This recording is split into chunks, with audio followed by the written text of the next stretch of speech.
తలాపున గోదారున్న తాగేతందుకు నీళ్లు లేక వలవలా వలవలా అని వటించేటి నెర్రల్ బాషి నోరు తెరిచేటి గోదావరి జిల్లాలోన్న వ్యవసాయ భూములు. నెర్రల్ బాషి గొంతెండిపోయేటి భూములకు నాలుకే దడిపే ఇగిరం చేసిర్రు ఏపీ సర్కారోళ్ళు. వ్యవసాయ భూములకు నీళ్ళిడిచిపెట్టిర్రు. వ్యవసాయానికి కొండంత ఆసరయ్యేటి ఇగిరం చేసిర్రు. చూడుర్రి. నీళ్లు లేక గొంతెండిపోయి నెల్లెలు బారి పాలసనం పడుతున్న పంట భూములకు మల్ల జీవి గంజి పోసే ఈగ్రం చేసింది ఏపీ సర్కారు. ఏలూరు జిల్లాలున్న పట్టిసీమ ఎత్తిపోతల పథకం కెంచి గోదావరమ్మను విడుదల చేసి బీడు భూములకు ధూప తీర్చిరు. అక్కడి మంత్రి నిమ్మల రామనాయుడు సారు కటకొత్తి నీళ్లను ఇడిచిపెట్టిండు.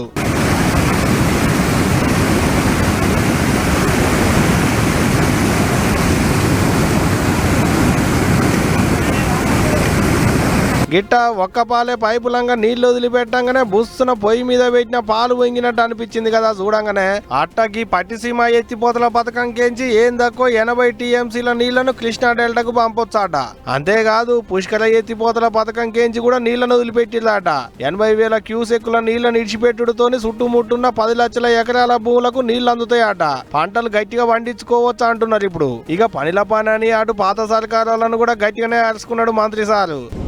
ఒక్క చుక్క నీరు కూడా విడుదల కాకూడదని ఫ్లడ్ మేనేజ్మెంట్ కరెక్ట్ గా అసెస్ చేసి, అంటే ఈవేళ ఫ్లడ్ వస్తుందంటే ఈ నిమిషంలోనే కాదు, 1 డే బిఫోరే మనం భద్రాచలంలో రీడింగ్ ఎంత ఉంది, రేపటికి పోలవరంకి ఎంత వస్తుంది, ధవళేశ్వరంకి ఎంత ఏదైతే మళ్ళీ మనం అవుట్ఫ్లో ఇవ్వగలుగుతాం అనేది ప్రతిదీ కూడా మా కలెక్టర్ గారు కానీ మా అధికారులు కానీ మేము కానీ సమన్వయంతో క్యాలిక్యులేట్ చేసుకుని వాటర్ మేనేజ్మెంట్ పర్ఫెక్ట్ గా చేయడం ద్వారా ఈవేళ 4 ఎత్తిపోతలు కూడా ఒక్కరోజు మేము ప్రారంభిస్తున్నామని అంటే ఇది ఈ ప్రభుత్వంకి ఉన్నటువంటి ముందు చూపు, సమర్థతకు, చంద్రబాబు నాయుడు గారికి ఉన్నటువంటి సమర్థతకు ఇది ఒక నిదర్శనం. ఆగనాట పోయిన పాత సర్కారులు పట్టిసీమను ఒట్టిసీమేనని చిన్నతనం చేసిలాట.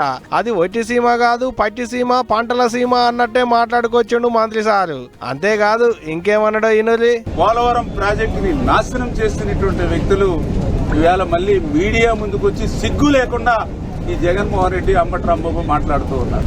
ఏదైతే పోలవరాన్ని ముంచేసిన వాడు, ఆ పోలవరాన్ని విధ్వంసం చేసిన వాడే ఈరోజు పోలవరం గురించి మీడియా ముందుకు వచ్చి మాట్లాడుతున్నటువంటి సిగ్గుండాలని అడుగుతూ ఉన్నా ఈ యొక్క అంబటి రాంబాబుకి, జగన్మోహన్ రెడ్డి. గిట్ట ఓ రోజు వాళ్ళు చేసింది చెప్పుకుంటేనే ఇంకో రోజు ఎగస్ పార్టీ వాళ్ళను పొట్టు చాపించిండు. మొత్తానికైతే ఓట్ల ముంగడ చెప్పినట్టే ఒక్కోటి చేసుకుంటూ వస్తున్నారు ఏపీ సర్కారు వాళ్ళు అనుకుంటున్నారట అక్కడి పబ్లిక్. ఏదైతే కానీ ఇండియన్ల కన్నా మా రైతన్నలకు నీళ్ల కష్టం తీరింది పోండ్రి.